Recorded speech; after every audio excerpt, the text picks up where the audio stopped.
بلغ العلا بكماله كشف الدجى بجماله حسنت جميع خصاله صلوا عليه وآله खुद खुदा कहता है सल्लो फिर भी अंतुम गाफिलो अरे मुमिनो वाजिब है तुम पर इफ़अलो मा तुअमरो बलगल अला बिकमालिही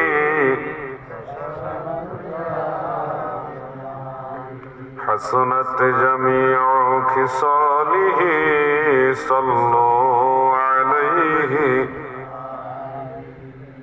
খাদুরাইল উত্তরপাড়া ফুরকানিয়া হাফিজা মাদ্রাসার উদ্যোগে 21তম বার্ষিক ঐতিহাসিক সুন্নি সম্মেলন এর সম্মানিত সভাপতি জনাব আলহাজ আনসার আলী মাস্টার সাহেব, সেক্রেটারি অত্র মাদ্রাসা, সহ সভাপতি পীরজাদা হাবিবুর রহমান সাহেব খাদুরাইল রৌফশাহী দরবার শরীফ, প্রধান অতিথি আন্তর্জাতিক খ্যাতি সম্পন্ন মুফাসসিরে কুরআন, বাতিলের আতঙ্ক, মুনাজির আহলে সুন্নাহ, মুনাজির আজম হযরতুল হাজ আল্লামা শাইখি ওয়া শাইখুল মুকাররম ওয়া শাইখুল মাশায়েখ সুলতানুল মুনাজিরিন আল্লামা মুফতি আবু নাসির জিহাদি সাহেব মাদ্দা জিল্লাহুল আলী হুজুর ইনশাআল্লাহ আমার পরপরই আলোচনা করবেন।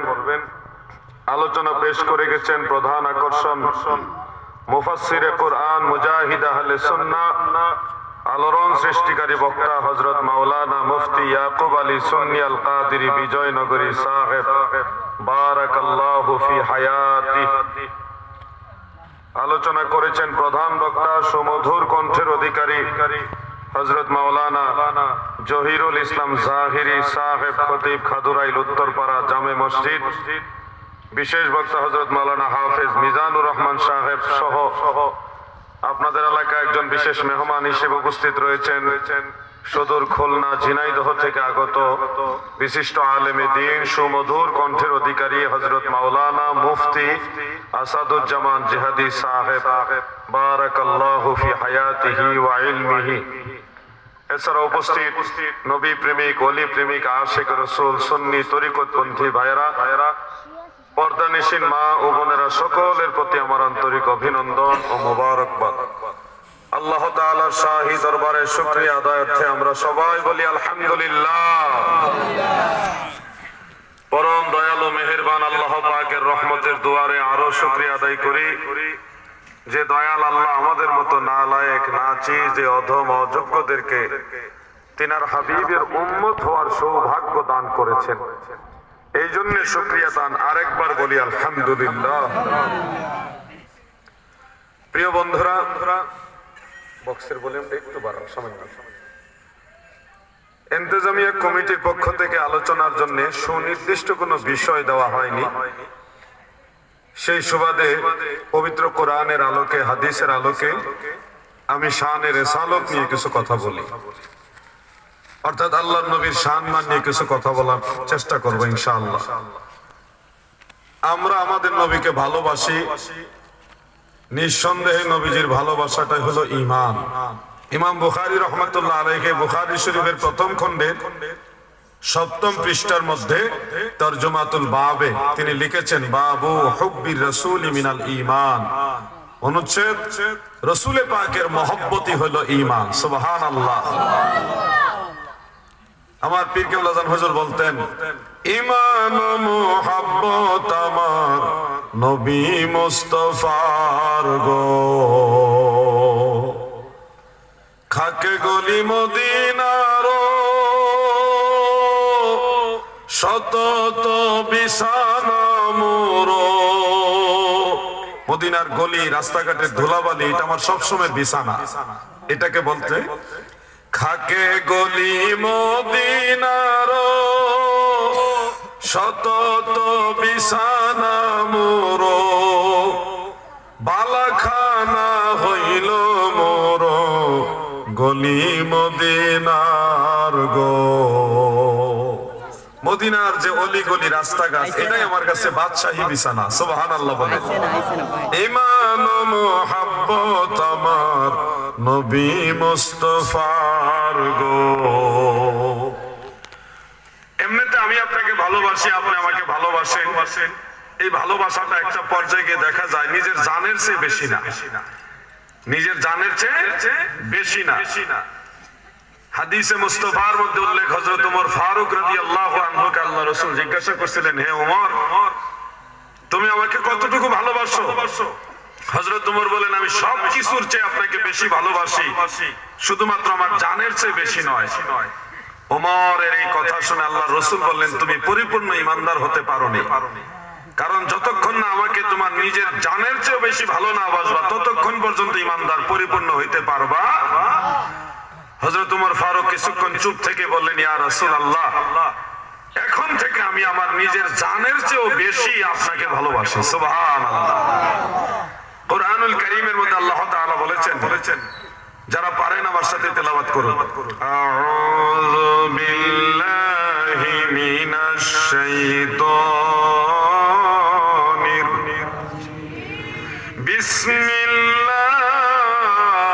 বিসমিল্লাহির রাহমানির রাহিম। আন-নাবিয়্যু আওলা বিল মুমিনিনা মিন আনফুসিহিম ইলা আখিরিল আয়াত। আমার আল্লাহ বলে, দুনিয়ার বান্দা বান্দিরা গো, তোমরা শুনে রাখো, আমার নবী মুমিনের জানের চেয়েও আওলা, মুমিনের জানের চেয়ে তাদের নিজেদের চেয়েও আওলা। এই আওলা শব্দের চারটা তাফসীর আমি পেয়েছি, বেশি থাকতে পারে, আমি চারটার কথা আপনাদের শোনাচ্ছি। তাফসীরে কবির, তাফসীরে রুহুল বায়ান, তাফসীরে রুহুল মানি, তাফসীরে খাজেন, তাফসীরে বাগাবী, এই তাফসীরগুলোর আলোকে, তাফসীরে বাইজাবি এবং মাদারিকুত তানজিলের আলোকে আপনাদের সামনে উপস্থাপন করছি। আওলা বমানা আকরাবু, আফদালু, আহাব্বু, আহাক্কু, এই চারটা অর্থ বিশেষ করে পাওয়া যায়। আমার আল্লাহ বলেন, ও মুমিন বান্দারা শোনো, আমার নবী তোমাদের জানের চেয়ে বেশি কাছে, আমার নবী তোমাদের জানের চেয়ে বেশি হকদার, আহাক্কু, হকদার। আমার নবী তোমাদের জানের চেয়ে বেশি মহব্বতের, আহাব্বু। আমার নবী তোমাদের জানের চেয়ে বেশি উত্তম, আফদালু। আওলা বমানা আকরাবু, আহাক্কু, আফদালু, আহাব্বু, চারটা মানা রয়েছে আওলার। এই চার মানার মধ্যে একটা মানা হলো, আমার আল্লাহ বলেন, ঈমানদার বান্দা বান্দিরা রে,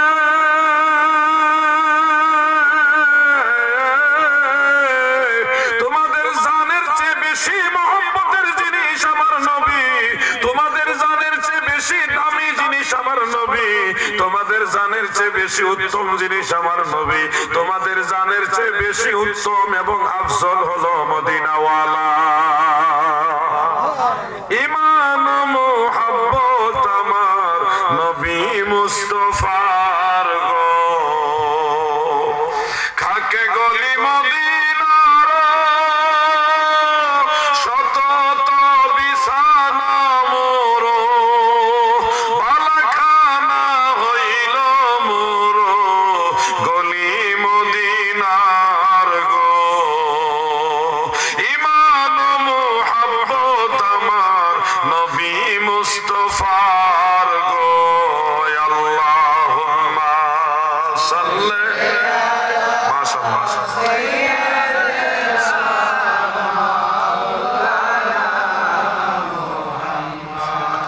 ওয়ালা আলি সাইয়্যিদিনা,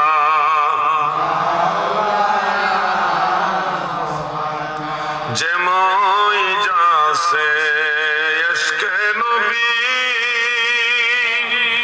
কি বাতা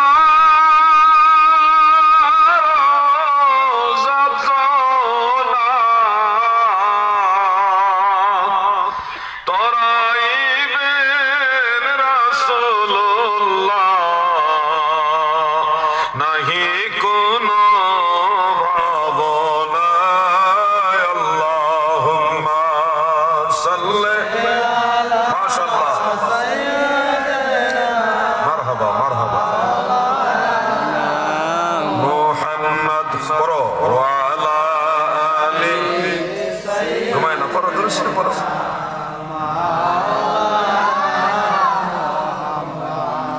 কিছুদিন আগে ময়মনসিংহ বিভাগের শেরপুর জেলায় মুর্শিদপুর একটা দরবার শরীফ আছে, ওখানে গিয়েছিলাম। মুর্শিদপুর দরবারে গিয়ে এমন একটা অভিজ্ঞতা হলো, নবীজির কথা বললে যেইভাবে মানুষ কান্দে গো, যেইভাবে আল্লাহর কথা শুনে কান্দে, ওলি আল্লাহ পীর মুর্শিদের কথাই যেইভাবে তারা কান্দে, আমার গোটা জীবনে কোথাও এত কান্দন দেখি নাই। হাওমাও করে কান্দে, নবীজির কথা বললে কান্দে, আল্লাহর কথা বললে কান্দে, পীর মুর্শিদের কথা বললে কান্দে। আমি সৌভাগ্য হলো পীর সাহেব কেবলা যিনি আছেন ওনার কাছে যাওয়া। আমি গেলাম, হুজুরের কদম বসি করলাম এবং হুজুর পাক আমাদেরকে সবাইকে উদ্দেশ্য করে একটা নসিহত করলেন।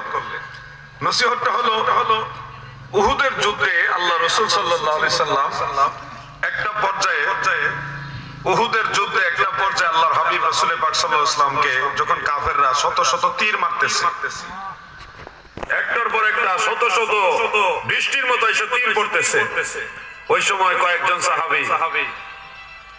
সাহাবী হযরত আবু কাতাদা সহ আরো কয়েকজন সাহাবী তারা কি করলো, রাসূল সাল্লাল্লাহু আলাইহি সাল্লামকে এই সম্মুখ ভাগে রেখে পিঠ দিয়া, একজন হলো নবীজিকে সামনে রেখে পিঠ দিয়া এই তীরগুলি ঠেকাইতেছে, আর বাকি সবাই নবীজিকে পিছন দিয়া তারপর সিনার মধ্যে তীরগুলি নিতেছে। একটার পর একটা তীর এসে বুকের মধ্যে, পেটের মধ্যে, মুখের মধ্যে, সারা শরীরে গাঁথতেছে। সবগুলি তীর এসে সাহাবীদের বুকের মধ্যে, সারা অঙ্গে ঢুকতেছে। আর একজন সাহাবী, ওই সাহাবী কি করছে, নবীজিকে সামনে রেখে পিঠের মধ্যে তীরগুলি নিতেছে। এই দৃশ্য দেখে হযরত ওমর রাদিয়াল্লাহু আনহু ওই লোককে বলতেছে, হে অমুক, সবাই তাদের মুখের মধ্যে, বুকের মধ্যে, সম্মুখভাবে পেটের মধ্যে, হাতে পায়ে তীর নিতেছে, তুমি কেন পিঠ দিয়া এই তীর ঠেকাইতেছো? তুমি কি কাপুরুষ যে তুমি পিছন দিক দিয়ে তীর ঠেকাইতেছো? তুমি কি সিনা পেতে নিতে পারো না? ওই সাহাবী হাওমাও করে কেঁদে বলতেছে, ওমর গো, আমি দয়াল নবীর সাথে বেয়াদবি করার জন্য কিংবা কাপুরুষতা দেখাইবার জন্য এরকম করছি না গো।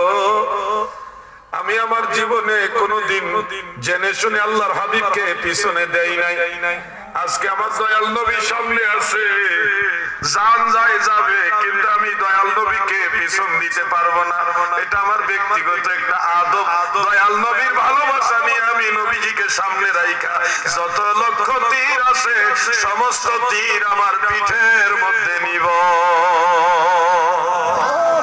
এই কথা বলে মুর্শিদপুরের হুজুর পাক পীর কেবলা জান উনি হাউমাউ করে কাঁদতে দিলেন। ওনার কথার মধ্যে কিরকম একটা তাসির, আমরা সবাই চোখের পানি আর আটকে রাখতে পারলাম না, সমস্ত মানুষ কান্না শুরু করলো। আমি দেখলাম নবী কইরা তারা যে কিভাবে কান্দে। ইবনে মাজাহ শরীফের একটা হাদিস আছে, এক ফোঁটা চোখের পানি যদি আল্লাহর ভয়ে নবীর মহব্বতে আসে, এই এক ফোঁটা চোখের পানি জাহান্নামের আগুনকে নিভিয়ে দিতে পারে। আর এই মানুষগুলি কিভাবে কান্দে, রাসূল পাকের কথা বলে বলে কান্দে, পীরেও কান্দে, মুরিদও কান্দে। এই কান্নার খেলা যেখানে, এখানে তো আল্লাহর রহমত আছে। এই দৃশ্যটা আমি আমার ব্যতিক্রম ভাবে দেখলাম। প্রিয় ভাই আমার, আল্লাহর নবীকে সাহাবারা এইভাবে ভালোবাসতেন। হযরত আবু কাতাদা রাদিয়াল্লাহু তাআলা আনহু যখন নবীজিকে পিছন দিকে রেখে সিনার ভিতরে তীরগুলি নিচ্ছেন, চতুর্দিকে সাহাবারা বেষ্টনী দিয়া নবীজিকে মাঝখানে রেখে তীরগুলি নিতেছেন, কেউ বল্লম মারতেছে, এগুলি শরীরে গাঁথতেছে। আবু কাতাদা রাদিয়াল্লাহু তাআলা আনহু দেখলেন নবীজি পরিবেশ দৃশ্য দেখার জন্য একটু মাথা মোবারক উঁচু করলেন। আবু কাতাদা বলেন, নবী গো, আপনি মাথা মোবারক উঁচু করবেন না, তীর আসতেছে, আপনার গায়ে আঘাত লাগবে গো নবী। ওগো দয়াল নবী, আপনি মাথা মোবারক উঁচু করবেন না। সাহাবাদের গায়ে শত শত তীর এসে কাঁপতেছে, ওই চিন্তা সাহাবারা না করে আমার দয়াল নবীজির গায়ে যেন তীর না লাগে, এই প্রেমে আমার নবীর সাহাবারা নবীজিকে মাথা উঁচু করতে নিষেধ করে। এটাই হলো রাসূলুল্লাহর মহব্বত।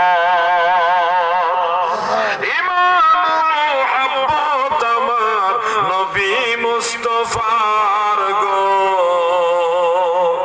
খাকে গলি মদিনা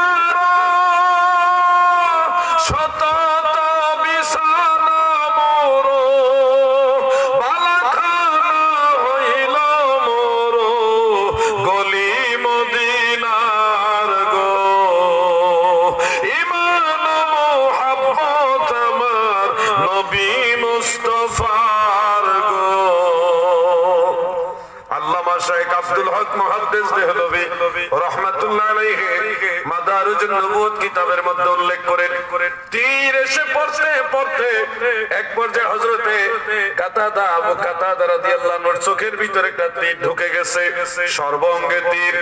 ওইগুলা নিয়ে ওনার কোনো টেনশন নাই। আবু কাতাদা বলে এত তীর পড়ছে আমার কোনো টেনশন নাই, কারণ আমি আমার নবীর জন্য তীর বুকের মধ্যে নিয়েছি, বাঁচলে বাঁচবো, না বাঁচলে না বাঁচবো। যখন ওনার চোখের মধ্যে তীর ঢুকে গেছে তিনি আল্লাহর হাবিবের দিকে ঘুরে বলেন, ইয়া রাসূলুল্লাহ, নবী গো, চোখের ভিতরে তীর ঢুকে গেছে গো নবী, কি করব? আমি যদি অন্ধ হয়ে যাই, আমার স্ত্রী সন্তানেরা তারা আমাকে ভালোবাসবে না, ওইরকম পছন্দ করবে না, ওগো নবী আমি কি করব? আল্লাহর হাবিব বলে, আবু কাতাদা রে, তুমি চোখ চাও না পরকাল চাও? আবু কাতাদা বুদ্ধিমান সাহাবী, তিনি বলতেছি, ইয়া রাসূলুল্লাহ, আমি চোখও চাই পরকালও চাই, আমার দুইটাই দরকার। দয়াল নবীজি ওই অবস্থায় মুস্কি হেসে দিলে, মৃদু হাসি মুবারক দিয়ে বলেন, আবু কাতাদা শোনো, আমার দিকে তাকাও। বলে নবীজির একটু থুতু মুবারক নিয়ে ওই তীর ঢুকে যাওয়া তীর বের করার পরে চোখের মধ্যে থুতু মুবারক লাগাইয়া রহমতের হাত মুবারক দ্বারা যখন ঘষা দিলেন, বিনা অপারেশনে বিনা মেডিসিনে এই চোখ আগের মতো ফিটিং হয়ে গেছে। আমার নবীজির সম্মান বাড়াইছে কে? আমার নবীজির হাত মুবারকে পাওয়ার দিছে কে? সেই বিশ্বাস রাখতে হবে। আবু কাতাদা রাদিয়াল্লাহু আনহু ইন্তেকালের আগ পর্যন্ত এই চোখের জ্যোতি কমে নাই। পাশের চোখের জ্যোতি কমছে, যে চোখটা নরমাল ছিল ওটার জ্যোতি কমছে, দৃষ্টি শক্তি কমছে, কিন্তু যে চোখটা মদিনাওয়ালার থুতু মোবারক লাগছে ওই চোখের জ্যোতি কমে না। এটা মদিনাওয়ালার মুজিজা, আল্লাহর হাবিবের মুজিজা। সেই নবীজির প্রতি ভালোবাসা যার অন্তরে যত বেশি, তার ঈমানের নূর তত বেশি। যার অন্তরে রাসূলুল্লাহর মহব্বত নাই, সে কখনো ঈমানদার হতে পারে না। কথা ঠিক না ঠিক? আমরা সেই নবীকে ভালোবাসতে রাজি আছি না নাই? সবাই বলেন আছি না নাই?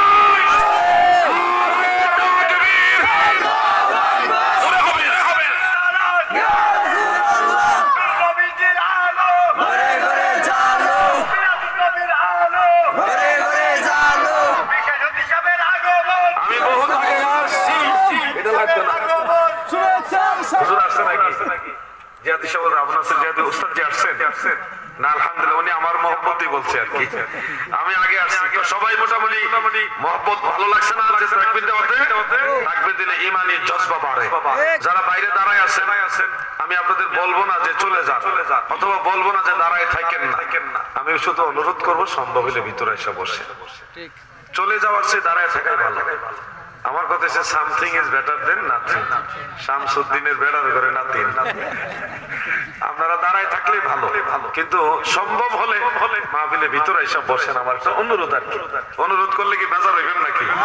অনুরোধ করতেই পারি, যেহেতু এই পাশটা একটা জায়গা আছে। ভাই রে, ও ভাই, মাহফিলে বসার মতো সৌভাগ্য এটা সবার হয় না।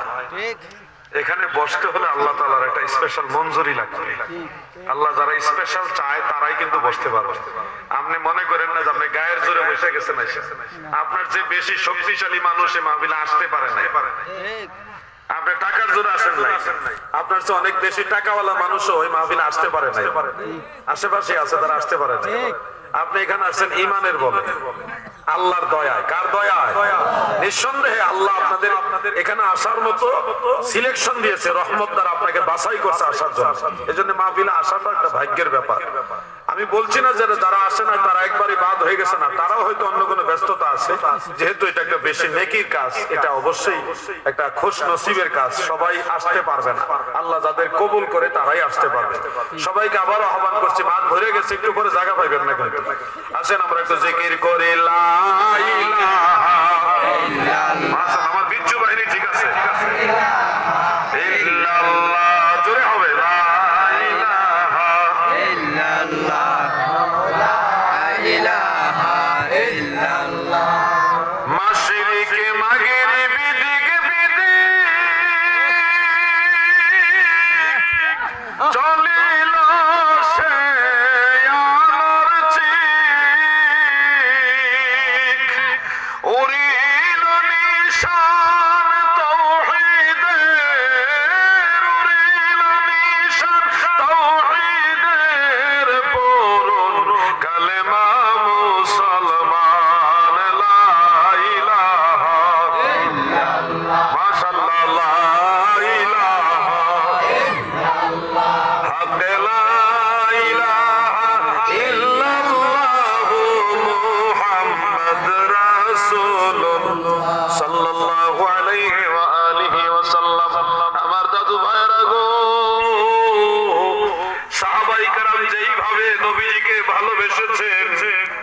এইভাবে আমরা কোনোদিনও নবীজিকে ভালোবাসার শক্তি সামর্থ্য কোনোটাই রাখি না।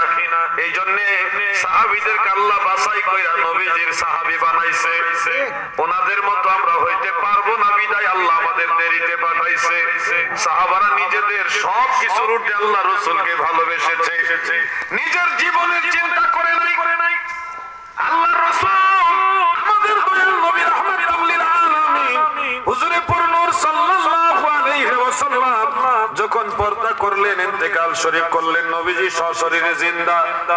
রওজা মুবারকে যখন নবীজি দারুল বাকায় চলে গেলেন, তখন হযরতে বিলাল ইবনে রাবাহ রাদিয়াল্লাহু আনহু নবীজির মুয়াজ্জিন, তিনি আমার দয়াল নবীজির খলিফা আমিরুল মুমিনিন হযরত আবু বকর সিদ্দিক রাদিয়াল্লাহু আনহুর কাছে এসে দরখাস্ত জানাইলেন, ইয়া আমিরুল মুমিনিন, মুমিনদের আমির গো, ও আবু বকর সিদ্দিক, আমার বড় ইচ্ছা আমি জিহাদে যাব, আপনি আমাকে অনুমতি দেন, আমি জিহাদে যাইতে চাই। সবেমাত্র দয়াল নবীজি পর্দা করলেন। আবু বকর সিদ্দিক সহ সকল সাহাবারাই নবীজির বিয়োগ ব্যথায় খুবই আন্তরিক ভাবে ব্যথিত। এই সময় হযরতে বেলাল নবীজিকে বলতেছে, আমাকে অনুমতি দেন, আমি জিহাদে যাব, আমাকে জিহাদে যাওয়ার পারমিশন দেন। আবু বকর সিদ্দিক বলল, কেন গো বিলাল, নবীজি পর্দা করেছেন, এই সময় তুমি কেন জিহাদে যাইতে চাও? হযরতে বেলাল বলে, আবু বকর, আমি বেলাল আল্লাহর রাসূলের জবানে শুনেছি দয়াল নবীজি বলেছেন একজন মুমিনের জীবনে সবচেয়ে বড় আমল হলো জিহাদ ফি সাবিলিল্লাহ, আল্লাহর রাস্তায় জিহাদ করা একজন মুমিনের জন্য সবচেয়ে বড় আমল। আমি বেলাল আল্লাহর রাসূলের জবান মোবারক এই কথাটা শুনেছি, এজন্য আমার ইচ্ছা নবীজি পর্দা করেছেন, আমিও দয়াল নবীজির সেই হুকুম নির্দেশনা বাস্তবায়ন করে জিহাদ করে আমিও শাহাদাতের পেয়ালা পান করব, আপনি আমাকে অনুমতি দেন। আবু বকর সিদ্দিক বলে, বিলাল, নবীজি পর্দা করেছে, এই সময় তুমিও যদি আমার কাছ থেকে চলে যাও, তোমার অনুপস্থিতি আমি সহ্য করে নিতে পারবো না। একদিকে দয়াল নবী ফিজিক্যালি আমার কাছ থেকে পর্দা করেছেন, আরেকদিকে তুমি নবীজির মুয়াজ্জিন, তুমিও যদি চলে যাও, আমি আবু বকর কাকে নিয়ে মদিনায় থাকবো? আমি তো সহ্য করতে পারবো না, তোমার অনুপস্থিতিটা আমার কষ্টের কারণ হবে। বেলাল, আমি আমিরুল মুমিনিন হিসেবে তোমাকে নির্দেশ দিলাম, তুমি আমার কাছেই থাকবে। সুবহানাল্লাহ। হযরতে বেলাল কোন উপায়ন্ত না দেখে তিনি মদিনা শরীফে অবস্থান করলেন। তাবাকাতুল কুবরা কিতাবের মধ্যে ইমাম মুহাম্মদ ইবনে সাদ রাহমাতুল্লাহ আলাইহি তিনি এই হাদিসটা উল্লেখ করেছেন। আমি যেভাবে বলেছি এইভাবেই ওই কিতাবে উল্লেখ রয়েছে। এমনকি ইমাম যাহাবী রাহমাতুল্লাহ আলাইহি সিয়ারু আলামিন নুবালার মধ্যেও এইভাবেই ঘটনাটা উল্লেখ করেছেন। মনে রাখবেন, এখানে আবার ভিন্নভাবে কথাটা আসতে পারে। নবীজি পর্দা করেছেন, হযরত বেলাল নাকি বলতেছে, আবু বকর, আমাকে বিদায় দাও, আমি মদিনায় থাকতে পারবো না, আমি চলে যাব। আবু বকর বলছে, বেলাল কেন থাকবা না? বেলাল প্রতি উত্তরে বলতেছে, আবু বকর, তোমরা আমার নবীকে ছাড়া থাকতে পারো, নবীজির পিছনে নামাজ না পড়ে থাকতে পারো, নবীজির রওজা মুবারক দেখে তোমরা সহ্য করতে পারো, আমি বেলাল পারবো না। কথাগুলি খুবই হৃদয় বিদারক বটে, কিন্তু এইভাবে বেলাল বলেন নাই। বেলাল রাদিয়াল্লাহু আনহু এইভাবে কথা বলতেও পারে না, কারণ যদি বলা হয়, আবু বকর, তুমি আমার নবীজি সারা নামাজ পড়তে পারো, নবীজির রওজা মুবারক দেখে তোমরা টিকে থাকতে পারো, আমি পারবো না, তার মানে বোঝা যায় আবু বকর, হযরত ওমর, হযরত উসমান, হযরত আলী রাদিয়াল্লাহু আনহুম ওনাদের চাইতে বেশি আশিক হলো হযরত বেলাল। অন্য সাহাবীদের ছোট করা হয় কখনোই না, সব সাহাবারাই নবীজির আশিক, সমস্ত সাহাবারাই নবীজির আশিক, কোনো সন্দেহ নাই। কিন্তু ওই ধরনের কথাটা হযরত বেলাল সিদ্দিক আকবরকে বলবে, ফারুক আজমকে বলবে, মাওলা আলীকে বলবে, ওসমান জুন্নুরাইনকে বলবে, এইভাবে কথাটা চায় না। অরিজিনাল ঘটনা হলো বেলাল রাদিয়াল্লাহু আনহু বলেছিলেন, হে আবু বকর, আমাকে অনুমতি দেন, আমি জিহাদে যাব। আবু বকর বলছিল, না, একদিকে নবীজি পর্দা করেছেন, আরেকদিকে তুমি যদি আমাকে ছেড়ে চলে যাও, আমি কিভাবে থাকবো? সিদ্দিক আকবর রাদিয়াল্লাহু আনহু ওনাকে রেখে দিলেন। বাজলুল মাজহুদ ফি হাল্লিল বিদাওয়াদের মধ্যে উল্লেখ, বাজলুল মাজহুদ ফি হাল্লিল বিদাওয়াদ ওই কিতাবের মধ্যে উল্লেখ রয়েছে, হযরত বিলাল রাদিয়াল্লাহু তাআলা আনহু তিনি আবু বকর সিদ্দিক রাদিয়াল্লাহু আনহুর খেলাফতের প্রায় 2 বছর যাবত মদিনাতে ছিলেন। 2 বছর আযান দিয়েছেন, বলেন মারহাবা। 2 বছর তিনি আযান দিয়েছেন মদিনায়। নবীজির পর্দা নেওয়ার পরেও কয় বছর? এটা প্রমাণিত, হাদিস দ্বারা প্রমাণিত। প্রিয় ভাই আমার, 2 বছর পরে, প্রায় 2 বছর পরে হযরত আবু বকর সিদ্দিক রাদিয়াল্লাহু আনহু যখন ইন্তেকাল হয়ে গেলেন, এরপরে খলিফা হলো হযরত ওমর ফারুক রাদিয়াল্লাহু আনহু। হযরত ওমর যখন খেলাফতের মাসনদে বসলেন, হযরত বিলাল রাদিয়াল্লাহু আনহু হযরত ওমরের কাছে গিয়ে বললেন, ইয়া আমিরাল মুমিনিন ওমর ইবনুল খাত্তাব, হে ওমর, আপনি আমাকে অনুমতি দেন, আমি জিহাদে যেতে চাই। বলেন কোথায় যেতে চায়? যুবক ভাইরা বলেন কোথায় যেতে চায়? জিহাদে। ওমর একই প্রশ্ন করলেন, কেন তুমি জিহাদে যেতে চাও? অন্য সাহাবারা জিহাদে যাবে, তোমাকে প্রয়োজন হলে পাঠাবো। বেলাল বলে, ওমর গো, আমি আল্লাহর রাসূলের জবান মুবারকে শুনেছি, দয়াল নবীজি বলেছেন একজন মুমিনের জন্য সবচেয়ে দামি আমল হলো জিহাদ ফি সাবিলিল্লাহ, আল্লাহর রাস্তায় জিহাদ করা। আমি বেলালের বড় ইচ্ছা, আমি আল্লাহর রাসূলের সেই হাদিস মুবারক বাস্তবায়ন করব, জিহাদ করে শাহাদাতের পেয়ালা পান করব। ওমর আপনি আমাকে অনুমতি দেন। ওমর ইবনুল খাত্তাব আর বাধা দেন নাই। তিনাকে একজন সাহাবীর নেতৃত্বে একটা অভিযান যাচ্ছিলেন শাম দেশে। কোন দেশে? শাম দেশে, সিরিয়ায়, দামেস্কে। সেই অভিযানের সাথে জিহাদের যারা মুজাহিদ বাহিনী ছিলেন তাদের সাথে হযরত বেলালকে যাওয়ার অনুমতি দিলেন। তিনি জিহাদ করলেন, কিন্তু শহীদ হইলেন না, যুদ্ধে বিজয় লাভ করলেন। ওইখানে যুদ্ধ করতে করতে করতে করতে তিনি সিরিয়ার রাজধানী দামেস্কে রয়ে গেলেন। সেই দামেস্কেই তিনি একটা মহামারীতে আক্রান্ত হইলেন। করোনা ভাইরাস একটা মহামারী ছিল না? ওই সময় একটা এরকম মহামারী আসছিল, সেই মহামারীতে আক্রান্ত হয়ে তিনি শহীদ হয়েছেন। ইন্না লিল্লাহি ওয়া ইন্না ইলাইহি রাজিউন। মানে কাফেরের হাতে উনি শহীদ হন নাই, মহামারীতে আল্লাহ তাআলা ওনার শহীদ ওনাকে ঠিকই বানাইছে। ওনার যে মনের চাওয়া যে আমি শহীদ হব, আমি শাহাদাতের মৃত্যু চাই, ওনার চাওয়াটা আল্লাহ পূরণ করছে, ভিন্নভাবে করছে। আবার যুদ্ধ করাইছে, কাফেরের বিরুদ্ধে যুদ্ধ করাইছে, কিন্তু কাফের হাতে ওনাকে শহীদ মৃত্যু দেন নাই, ওনাকে মহামারীর মাধ্যমে ইন্তেকাল দিয়েছে। আল্লাহ পাকের অশেষ দয়ায় আমি সেই সিরিয়ায় দামেস্কে বাবু সগীরের মধ্যে যে কবরস্থান আছে, বিশাল বড় কবরস্থান, সেখানে হযরত বেলাল রাদিয়াল্লাহু আনহুর মাজার জিয়ারত করার সুযোগ হয়েছে। জিয়ারত করে আসছি। ওনার মাজার শরীফের কাছে গেলে কেমন যেন একটা ব্যতিক্রমধর্মী শান্তির বাতাস পাওয়া যায় এবং দয়াল নবীজির পরশ পাওয়া যায়। সাহাবাই কেরাম যে আল্লাহ রাসূলকে ভালোবাসতেন, ওনাদের মাজার শরীফের আশেপাশে যখন গেছি তখনই মনের মধ্যে কেমন একটা একদিকে ভয় আর একদিকে শান্তি পাইছি। ভয় যে যদি কোনো বেয়াদবি হয় তাহলে আল্লাহ রাসূল কষ্ট পাবে, আর শান্তি হলো আর যাই হোক নবীজির সাথে যারা ছিল, দয়াল নবীর যারা সাহাবী, তাদের কদমের কিনারে চলে আসছে। আশা করি তিনারা আমাদেরকে ফেলে কোথাও যাবেন না, দয়াল নবীজির সাথে আমাদেরকে নিয়ে যাবেন। এই আশা এবং ভয় দুইটা নিয়ে সাহাবায়ে কেরামের জিয়ারত করেছি। প্রিয় ভাই আমার, হযরত বেলাল রাদিয়াল্লাহু আনহু তিনি সিরিয়াতে ছিলেন। সিরিয়া মানে শাম দেশটা অনেক বড়, জর্ডান, সিরিয়া, দামেস্ক এবং এইদিকে এই একটা বিশাল অংশ মিলে হলো শাম দেশ। এখন জর্ডান আলাদা হয়েছে, সিরিয়া হয়েছে আলাদা। হযরত উমরের জামানায় বাইতুল মুকাদ্দাস বিজয় হয়েছিল। বাইতুল মুকাদ্দাস, মসজিদুল আকসা হযরত উমর রাদিয়াল্লাহু আনহুর জামানায় বিজয় হয়েছিল। ওই সময় হযরত উমরের সাথে হযরত বেলাল রাদিয়াল্লাহু আনহু সেই বিজয়ের সময় মসজিদুল আকসা গিয়েছিলেন। ওই দিনও হযরত উমরের অনুরোধে হযরত বেলাল আযান দিয়েছিলেন। এর মাঝে বেলাল রাদিয়াল্লাহু আনহু শাহাদাত বরণের পূর্বে একদিন বিছানার মধ্যে ঘুমিয়ে আছেন। তারিখ ইবনে আসাকিরের মধ্যে যায়েদ সনদে হাদিসটা উল্লেখ রয়েছে।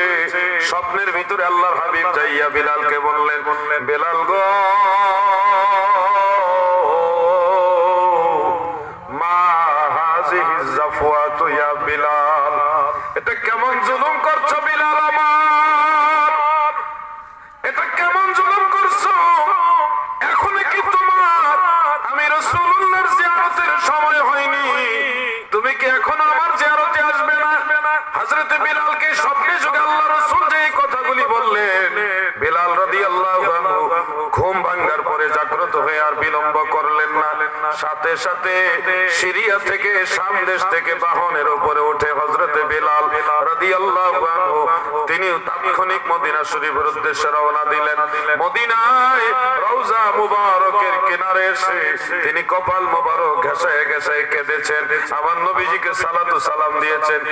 ইতিমধ্যে অনেক সাহাবারা জড়ো হয়ে গেছে, এমনকি অনেকে অনুরোধ করতেছে, বিলাল অনেকদিন পরে মদিনায় আসছেন, আমাদের বড় মনে চায় আপনার আযান শুনতে। আপনার আযান আমার দয়াল নবীজি শুনেছে, আপনার আযান সমস্ত মদিনাবাসী শুনেছে। বহুদিন হয় বেলাল আপনার আযানের আওয়াজ আমরা শুনতে পাচ্ছি না। বেলাল আপনি যদি আযান দেন। হযরত বেলাল প্রথম অনীহা প্রকাশ করলেও হযরত হাসান এবং ইমাম হুসাইন রাদিয়াল্লাহু আনহুমা তিনাদের অনুরোধে বেলাল ইবনে রাবাহ রাদিয়াল্লাহু আনহু আযান দেওয়ার জন্য দাঁড়ালেন। মিজানের মধ্যে অর্থাৎ মিনারের উপরে হযরত বেলাল যখন আযান দিলেন, আল্লাহু আকবার আল্লাহু আকবার বলে যখন হযরত বেলাল আযান দিল, মদিনার আবাল বৃদ্ধ বনিতা শিশু কিশোর নারী পুরুষ মদিনাবাসী সবাই বেলালের আওয়াজ শুনে ঘর থেকে বের হয়ে চিৎকার মেরে কেঁদে কেঁদে বলে, বেলাল আযান দিয়েছে, মনে হয় আমার নবী দুনিয়াতে আবার আসছে। ওই দিন মদিনার মানুষ যেইভাবে নবীজির জন্য কাঁদছে, সাহাবীরা বলেন মদিনার এই ইতিহাসে কোনোদিন এইভাবে কান্নার রোল ওঠে নাই। হযরত বেলাল আযান দিতে দিতে একটা পর্যায়ে এখানে বেহুশ হয়ে পড়ে যায়, কারণ নবীজি অনুপস্থিত ওই হিসাবে তিনি আযান দিয়ে নবীজির বিয়োগ ব্যথাটা সহ্য করতে পারে নাই। একটা বর্ণনা মোতাবেক তিনি অজ্ঞান হয়ে পড়ে গেছেন। প্রিয় ভাই আমার, অতঃপর তিনি মদিনা শরীফ থেকে আবার পুনরায় সিরিয়া চলে গেছেন। সিরিয়াতে যাইয়া মহামারীতে আক্রান্ত হইয়া শহীদ হয়েছেন। ওইখানে তিনার মাজার হয়েছে। ওই মাজার আল্লাহ পাকের দয়ায় আপনারা যদি কখনো যান জিয়ারত করে আসবেন। প্রিয় ভাই আমার, এই হযরত বেলাল রাদিয়াল্লাহু আনহু এই কথাগুলি বলার মূল উদ্দেশ্য হলো তিনি আমার নবীকে ভালোবাসতেন, সাহাবারা নবীজিকে ভালোবাসতেন। এই ভালোবাসার উদাহরণ শুধুমাত্র তিনাদের উদাহরণ তিনাদেরকে দিয়ে হবে, ওনাদের ভালোবাসার ধারে কাছে আমরা যেতে পারবো না। ওনারা নবীজিকে যেভাবে ভালোবেসেছে এইভাবে আমরা কোনোদিন নবীজিকে ভালোবাসা সেই ইমানি জজ্বা আমাদের নাই। আমরা অনেক সময় দেখি আমাদের ছোট ভাইয়েরা ছোট বাচ্চারা একটা গজল গায়, গজলটা শুনতে অনেক ভালো লাগে, কিন্তু ভয় লাগে আমার। যারা গায় তাদের ভালো লাগে, আমারও ভালো লাগে, লাগলো ভয় লাগে। জন্ম আমার নবীর যুগে হলে কেমন হতো, জন্ম আমার নবীর যুগে হলে কেমন হতো। গজলটা বড় সুন্দর, কিন্তু আমার ভয় লাগে কেন? নবীজির জামানায় যদি আমার জন্ম হইতো, যেইভাবে নবীকে ভালোবাসার কথা, যেভাবে তাজিম করার কথা হয়তো আমি এভাবে করতে পারতাম না, তখন তো আমার সর্বনাশ হয়ে যেত। এই জন্য আল্লাহ তাআলার কাছে এটুকু শুকরিয়া আদায় করে আল্লাহ তার হাবিবের উম্মত বানাইছে, এটাই আমার অনেক বড় নসিবের ব্যাপার। রাসূলের মজলিসে বসে যে আদব দেখানো দরকার, ওই আদব হয়তো আমরা দেখাইতে পারতাম না। এই জন্য আল্লাহ হয়তো আমাদেরকে একটু দেরিতে পাঠাইছে, দেরিতে পাঠা, কিন্তু ওই নবীর উম্মত বানাইছে তো। কি বলেন আপনারা? এটুকুতে আমরা সন্তুষ্ট। রাসূলের মজলিসের যে আদব, সে আদব রক্ষা করে আমাদের সবার দ্বারা সম্ভব হইতো? দেখেন না, আমাদের অনেক বাইরে দাঁড়ায় আছে, তারাও তো মুসলমান, তাই না? আমরা বারবার ডাকতেছি, তো আসতে বসতে দেখা গেছে ইতস্ত বোধ করতেছে, বা অনেক কর্মে ব্যস্ততাও আছে না, ভালো লাগছে তো দাঁড়াইছে, হ্যাঁ, আবার চলে গেছে। চলে যাওয়া বা দাঁড়ায় থাকা কোনো গুনার কাজ না, এটাও একটা উৎসাহজনক কাজ। কিন্তু আল্লাহ রাসূলের জামানায় যদি এই মানুষগুলি থাকতো আর নবীজি নসিহত পথ প্রদান করতেছেন, আর ওনারা যদি এইভাবে দূরে দাঁড়ায় থাকতো, তাহলে তো ওনারা পরিপূর্ণ রাসূলের পাকের ফায়েজটা পাইতেন না। তাহলে এই যে দেখেন, জন্ম আমার নবীর যুগে হলে কেমন হতো? আপনি যদি নবীর জামানায় এইভাবে আদব প্রদর্শন না করতেন, তাহলে তো আপনার আমজাইতো সালাও যাইতো। এই জন্য আল্লাহ বুঝে শুনে দেরিতে বাড়াইছে। এই জামানায় ভুল ত্রুটি করলেও নবীজি আমরা আল্লাহর কাছে মাফ চাওয়াইয়া আমরা একটা কিনার করাইয়া নিব, এই আশাটা আছে আমরা। কি বলেন আপনারা? আমার দয়াল নবী বিনে গো আপন বলতে কেহ নাই সংসারে, আমার দয়াল নবী বিনে গো আপন বলতে কেহ নাই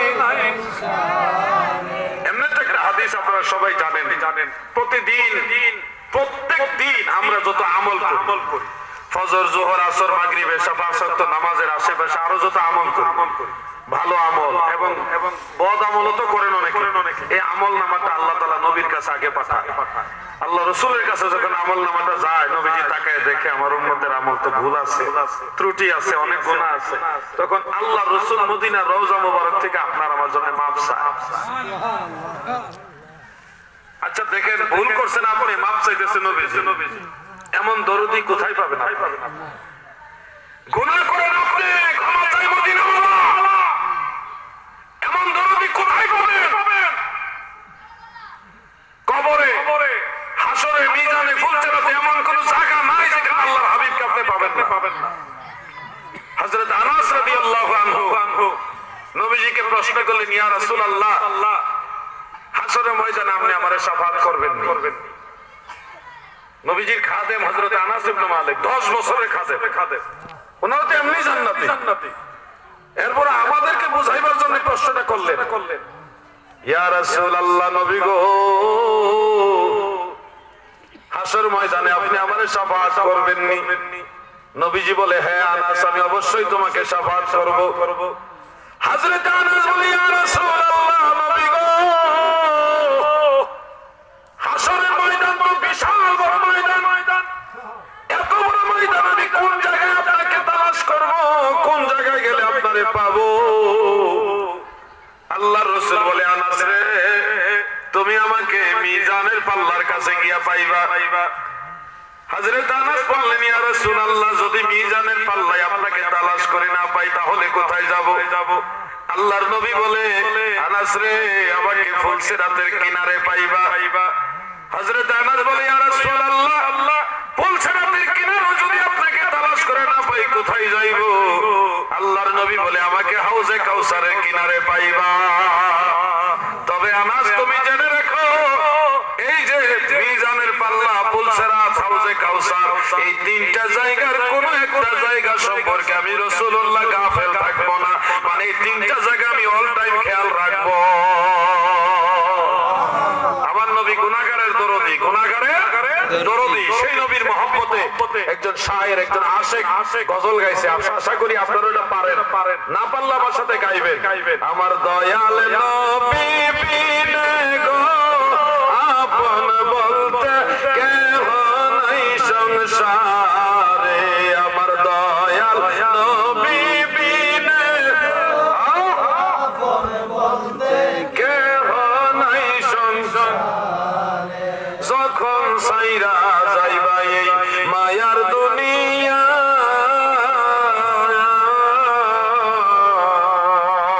কবরেতে আপন বলতে কাউকে পাইবা না আমার নূরের নবী দিবেন দেখা দয়াল নবী তারাইবেন হাসরে আপন বলতে কেহ নাই সংসারে আমার দয়াল নবী বিনে গো আপন বলতে কেহ নাই সংসারে আমার দাদু ভাইরা গো হাউজে কাউসার তেমন একটা জায়গা এটা একটা ঘুমাকে একটু জোরে পড়বেন আপনি জোরে পড়বেন আল্লাহুম্মা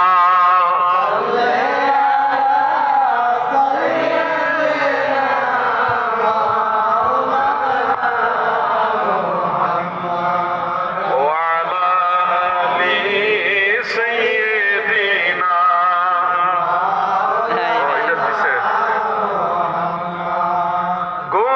গুনাহগার ভয় নাহি আর মাফি নিবার আজকে মহাদিন এসেছে সেই মুহাম্মদ মুস্তাফা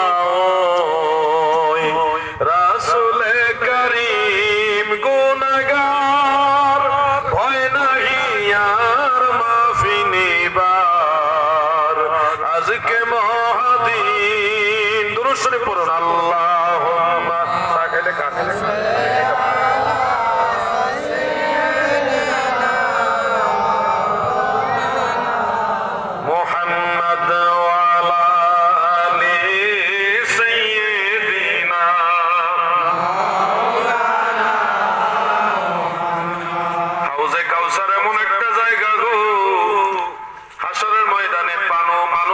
পানির পিপাসায় হাহাকার করে চিৎকার মেরে কাঁদবে, মাথার উপরে সূর্য দেবে, জমিনটা কাঁপবে, এই দুনিয়ার আগুন যত এর চেয়ে ভয়ানক হয়ে যাবে, এমন ভয়ানক জমিন, কিয়ামতের ভয়ঙ্কর বিভীষিকাময় মহাপ্রলয়ঙ্কারী এই মহাপ্রলয় এমন এক কিয়ামত, এটা হলো যত গ্রহ উপগ্রহ এগুলি ভেঙ্গে চুরমার হয়ে যাবে, তছনছ হয়ে যাবে, পাহাড়গুলি তোলার মতো উড়বে, সব ফিনিশ হয়ে ধ্বংস হয়ে বিশাল একটা জমিন হবে। ওই জমিনের কালার সম্পর্কে, রং সম্পর্কে আল্লাহর রাসূল বলেছেন, একটা আটার রুটি চিনেননি? আটার রুটি, আটা দিয়া রুটি বানাইয়া তাওয়ার মধ্যে বা কড়াইয়ের মধ্যে যখন আপনি তাপ দিবেন, দেওয়ার পরে এটার যে একটা কালার হয়, আল্লাহর নবী বলেছেন গোটা জমিনের কালার হবে এই রঙের। এই হবে হাসরের ময়দানে, মানে একটা ইয়ার মতো, আটার রুটির মতো, এই রুটির কালারের মতো হবে হাসরের ময়দান। সবগুলি মানুষ মাটির নিচ থেকে, কবর থেকে উঠবে। ও আমার ভাই বন্ধুরা গো, হাসর ময়দান এমন এক ভয়ানক ময়দান, মাথার উপরে সূর্য দিয়ে দিবে, মানুষের পায়ের নিচে গরম, মাথার উপরে সূর্য, মগজগুলি টকবক টকবক করে ভাতের মারের মতো উতলাবে, কিন্তু মানুষের মৃত্যু হবে না। মৃত্যু শুধুমাত্র একবার। মৃত্যু কয়বার? একবার। মরার পরে আর মরা নাই রে, একবারই মরতে হয়, মরার পরে আর কোনোদিন মৃত্যু নাই। মরে যাওয়ার পরে যতই আযাব হবে, কষ্ট হবে, কিন্তু আর মৃত্যু হবে না। শোনো হে খাদুরাইলের নবীর প্রেমিকারা, মন দিয়ে শোনো, সেদিন মানুষ পিপাসায় হাহাকার করবে, চিৎকার করে কাঁদবে, কোনো পানি থাকবে না। পানি বলতে কোনো জিনিস সেখানে পাবেন না। এই কষ্টের মাঝে হঠাৎ হাসরবাসী সমস্ত হাসর ময়দানের মানুষগুলি দেখবে বিশাল বড় একটা হাউস মানে পানির একটা বিশাল সাগর, একটা দিঘি, বিশাল বড় একটা দিঘি, হাউস। এই দিঘি হাসর ময়দান আল্লাহ তাআলা ভাসায় দিবেন, ভাসায় দেওয়ার পরে ফেরেশতাদের মাধ্যমে এলান করাবেন, এটা হলো হাউজে কাউসার। এই কাউসারের পানি মুমিন বান্দা ব্যতীত কেউ পান করতে পারবে না। এই ঘোষণা দেওয়ার পরে সবগুলি মানুষের যে যেখানে আছে, যারা মুমিন না তাদেরকে আমার আল্লাহ জমিন থেকে নড়ার শক্তি দিবে না, ওই জায়গায় দাঁড়ায় থাকবে, নড়তেও পারবে না তারা। আর যারা মুমিন বান্দা, তারা তো অনেকে আছে গুনাহ, সামান্য গুনাহ খাতা করছে, করার কারণে তারা পিপাসার্ত, পানি পান করতে চাইতেছে। এই মানুষগুলিকে আল্লাহ চলার শক্তি দিবে। এমনকি একদল ফেরেশতা গোটা হাসর ময়দানে থাকবে, তাদের দায়িত্ব হলো ইমানদার বান্দারা যখন হাউজে কাউসারের পানি পান করতে চাইবে, তারা রাস্তাটা ক্লিয়ার করে করে হাউজে কাউসারের কিনারে নিয়ে আসবে। গোটা হাসর ময়দানে যত ইমানদার মুমিন বান্দা আছে, তারা পানি পান করার জন্য হাউজে কাউসারের দিকে আসবে, আর ফেরেশতারা রাস্তা ক্লিয়ার করে দিবে। কাউসারের কিনারে এসে দেখবে সাত জান্নাতি চুল মুবারক, কাঁধ মুবারক ছুঁয়ে ছুঁয়ে যায়, এবং জান্নাতি সিল্কি নূরানি চুল মুবারক, জান্নাতি দাড়ি মুবারক, আমার দয়াল নবীজির নূরানি চেহারা মুবারক। এত সুন্দর নবী গো, আমার নূরের নবী, আমার মায়ার নবী, দয়ার নবী, হাউজে কাউসারের কিনারে জান্নাতের পেয়ালা হাতে নিয়া উম্মতের মুখে কাউসারের পানি পান করাইবার জন্য দাঁড়ায় আছে। এই জন্য একটা গজল মনে পড়ছে, আশা করি আপনারাও পারেন। আমাদের ব্রাহ্মণবাড়িয়াতে এটা ব্যাপক বলা হয়, সালাতু সালামও জানাই, দুরূদ সালামও জানাই আপনার উপরে, নবী গো আমরা গুনাহগারে, কোরআনে শুনেছি আমি,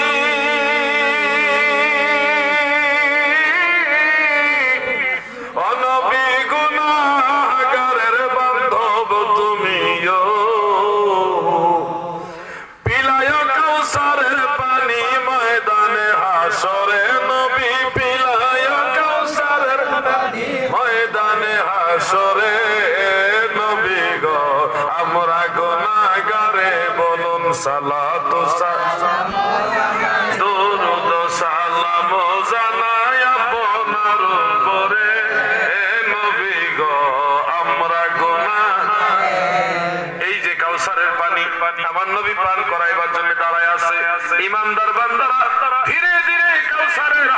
কাউসারের কিনারে যাবে। আমার আল্লাহ আমার নবীকে এমন এক বিশেষ ক্ষমতা দান করেছেন, একই সময়ে কোটি কোটি কোটি কোটি উম্মতের মুখে কাউসারের পানি পান করায়া দিবে। কোনো ঠেলা ধাক্কা লাগবে না, সিরিয়াল ধরা লাগবে না। রহমতের নবী, রাহমাতুল লিল আলামিন নবী রহমতের হাত মোবারক দিয়া জান্নাতি পেয়ালা দিয়া উম্মতের মুখে কাউসারের পানি পান করায়া দিবে। ওই কাউসারের পানি একবার যে পান করবে, জান্নাতে যাওয়ার আগ পর্যন্ত দ্বিতীয়বার আর কোনোদিন পিপাসা লাগবে না। পিলায় কাউসারের পানি ময়দানে হাসরে নবী, পিলায় কাউসারের পানি ময়দানে হাসরে নবী গো। আমরা গুনাহগারে বলুন সালাতু সালাম, দরুদ সালাম জানাই আপনার উপরে নবী গো। আমরা গুনাহগারে নবী, তুমি তো আল্লাহর বন্ধু,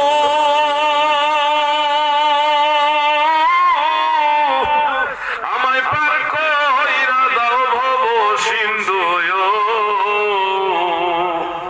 করবা না করো দয়া মহিমা তোমার নবী, করবা না করো দয়া মহিমা তোমার নবী গো। আমরা গুনাহগারে বলুন সালাতু সালাম জানাই দরুদ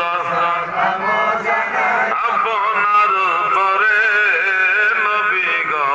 আমরা হযরত আনাসকে নবীজি বললেন, আনাস রে, আমাকে যদি মিজানের পাল্লার কাছে না পাও, ফুলসেরাতের কিনারে পাইবা।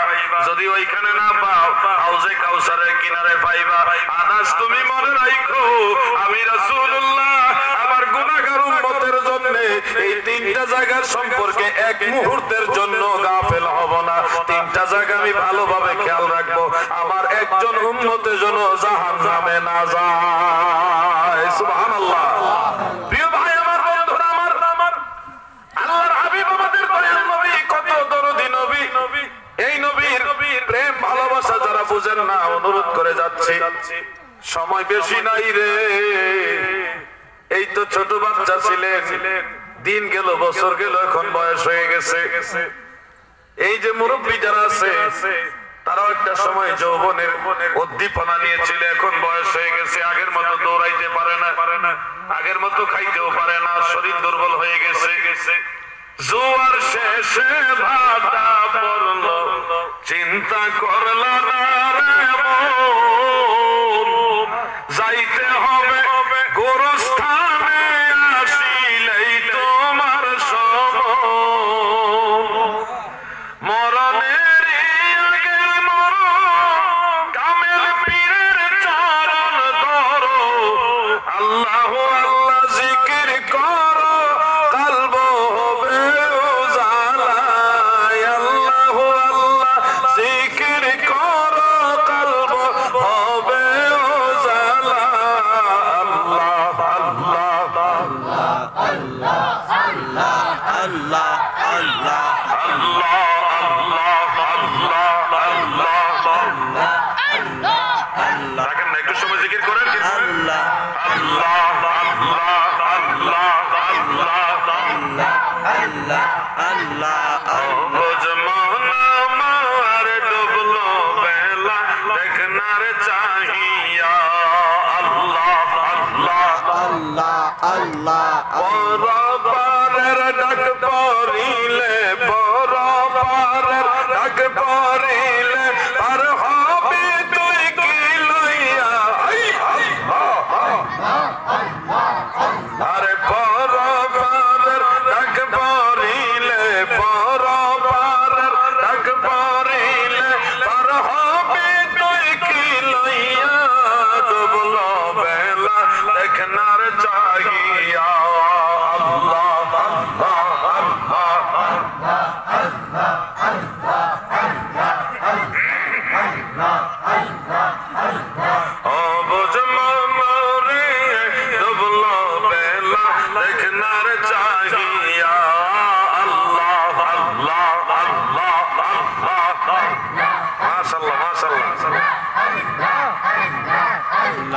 আল্লাহ নবীর কালেমা নামাজ রোজা পথের সম্বল করিয়া সামনে চলো মুমিন ভাইরে আল্লাহ আল্লাহ বলিয়া রে আল্লাহ আল্লাহ বলিয়া আল্লাহ আল্লাহ আল্লাহ মারহাবা মারহাবা আল্লাহ আল্লাহ নবীর কালেমা নামাজ রোজা আর পথের সম্বল করিয়া সামনে চলো মুমিন ভাইরে আল্লাহ আল্লাহ বলিয়া আল্লাহ সারা মাবুদ নাই রে আল্লাহ আল্লাহ আল্লাহ সারা মাবুদ নাই রে দেখছো মন ভাবিয়া ডুবলা বেলা দেখনা চাহিয়া আল্লাহ আল্লাহ আল্লাহ আল্লাহ আল্লাহ আল্লাহ অবুঝ মন আমার ডুবলো বেলা দেখনার চাহিয়া আল্লাহ আল্লাহ আল্লাহ আল্লাহ আল্লাহ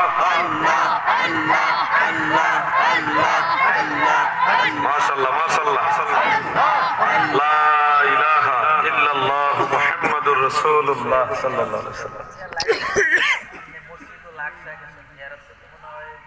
জি না 2-3 মাস আগে একটু যদি মসজিদুল আকসা একটু বলতেন আচ্ছা হ আসলে মসজিদুল আকসায় গেছিলাম আল্লাহ আমারে যাওয়ার তৌফিক দিয়েছে সুযোগ করে দিয়েছে যেন যাইতে পারছি মসজিদুল আকসা পৃথিবীর প্রথম কিবলা মুসলমানদের প্রথম কিবলা যে মসজিদের কথা কোরআন শরীফের মধ্যে আল্লাহ নিজে উল্লেখ করছে সুবহানাল্লাযী আসরা বিআবদিহি লাইলাম মিনাল মাসজিদিল হারামি ইলাল মাসজিদিল আকসা মসজিদ আকসার কথা আল্লাহ নিজে উল্লেখ করছে এই মসজিদ আকসাটা বানাইছে হলো হযরত আদম আলাইহিস সালাম গোড়ার থেকে কথাটা বলি পৃথিবীর প্রথম ঘর হলো বাইতুল্লাহ শরীফ কাবা ঘর এই ঘরও বানাইছে হযরত আদম আলাইহিস সালাম কাবা ঘর বানাইছে হযরত আদম আলাইহিস সালাম বুখারী শরীফের মধ্যে উল্লেখ কাবা ঘর বানাইবার 40 বছর পরে হযরত আদম আলাইহিস সালাম মসজিদুল আকসা বানাইছে কত বছর পরে 40 বছর পরে অর্থাৎ পৃথিবীর দ্বিতীয় ঘর হলো মসজিদুল আকসা এই মসজিদুল আকসা হইতে হইতে ইব্রাহিম আলাইহিস সালামের যুগ আসলো তার পরবর্তীতে আস্তে আস্তে সেটা হয়ে গেল হযরত সুলাইমান আলাইহিস সালামের যুগে সেই মসজিদটা আবার সংস্কার করা হয়েছে জিন জাতি দিয়া পৃথিবীর বিভিন্ন প্রান্ত থেকে বিশাল বড় বড় পাথর সংগ্রহ করে মসজিদ তৈরি করা হয়েছিল জিনদের দ্বারা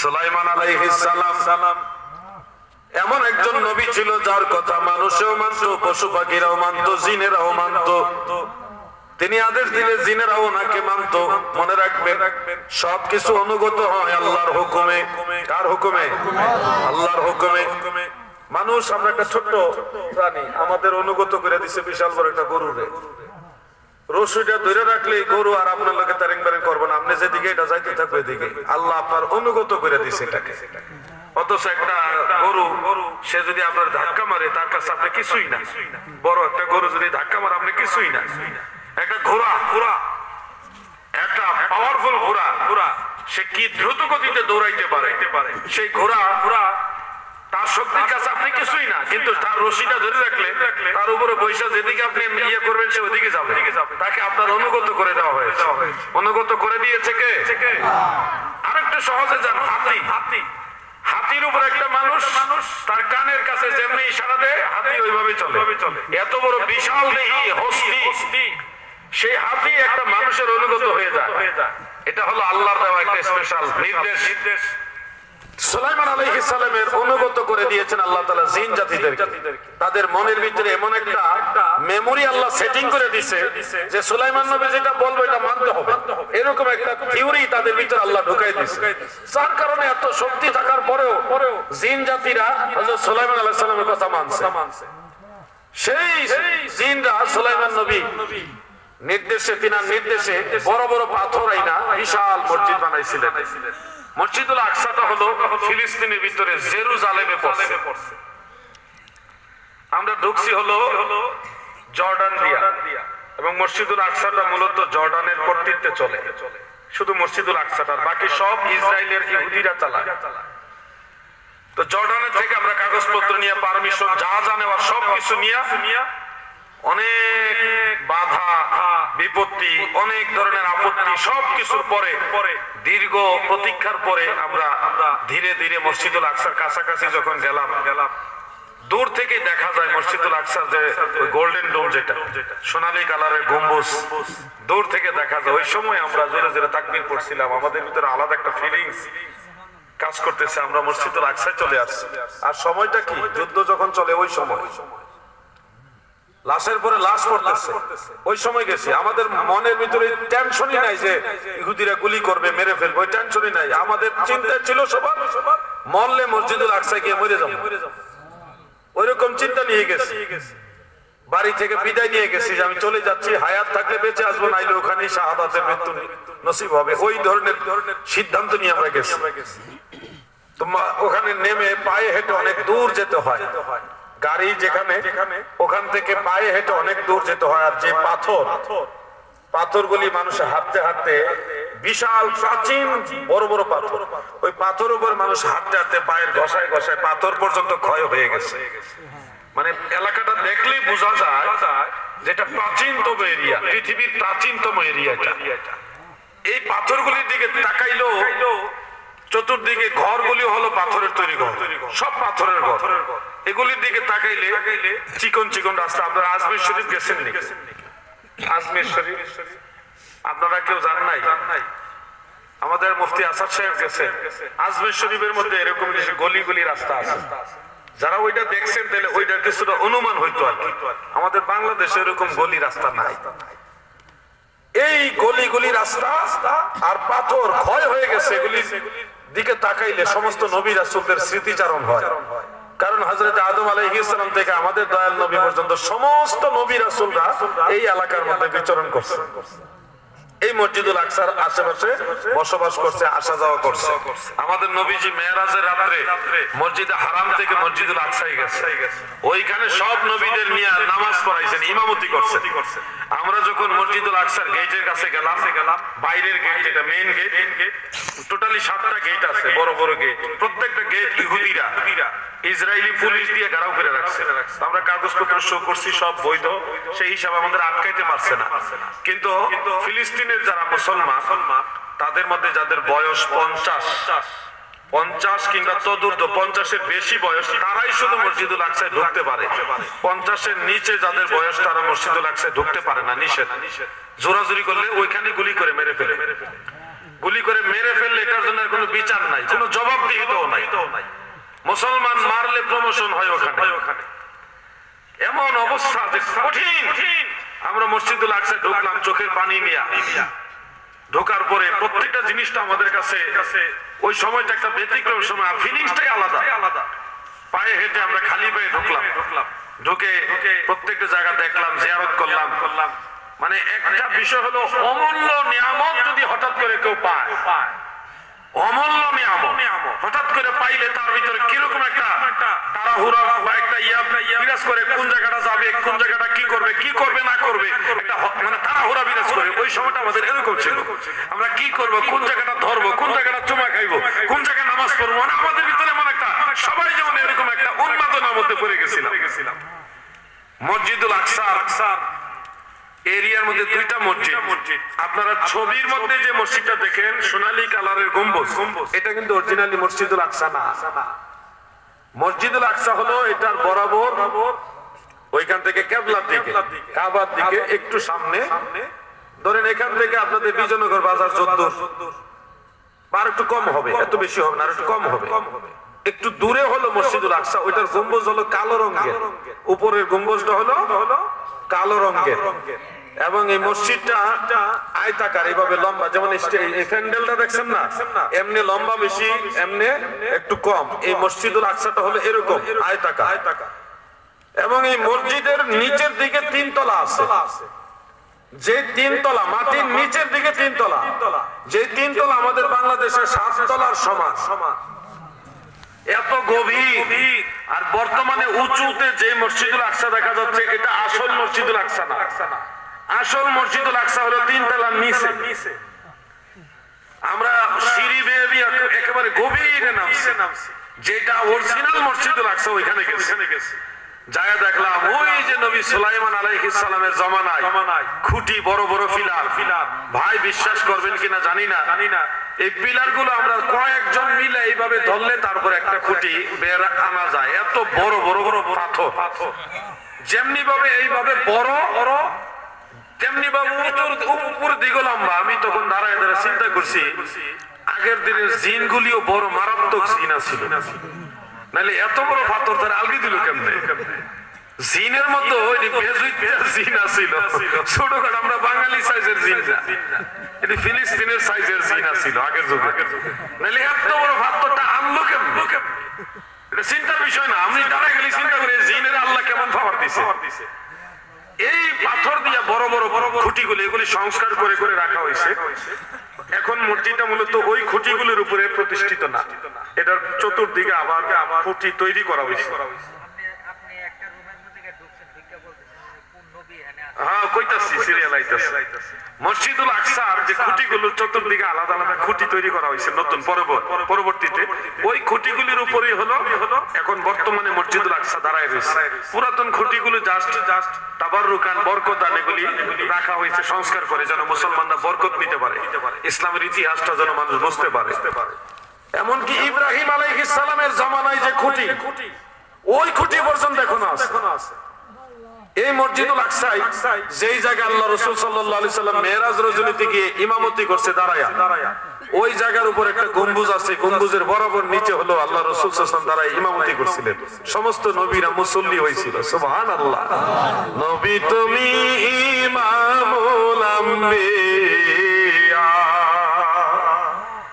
তোমার জন্যই বানায়া আছে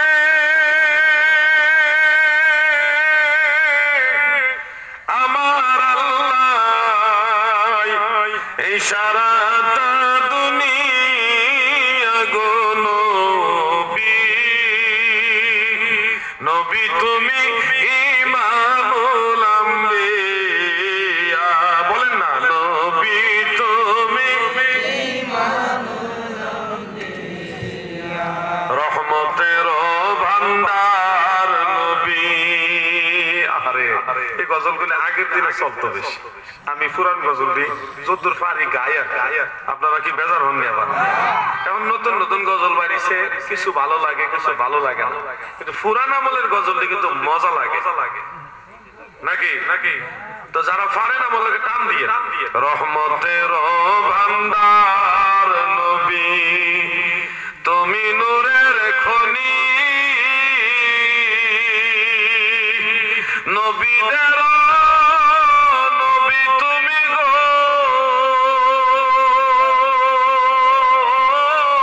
নবী, রহমতের দরিয়া গো নবী। নবী তুমি ইমামুল আম্বিয়া, নবী তুমি ইমামুল আম্বিয়া। পুলসেরাতের ঘাটে নবী থাকিবেন দাঁড়াইয়া, এই পাপী তাপী উম্মতের গো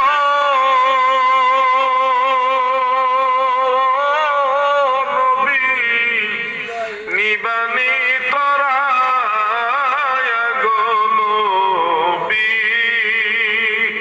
নবী তুমি ইমামুল আম্বিয়া, নবী তুমি ইমামুল আম্বিয়া।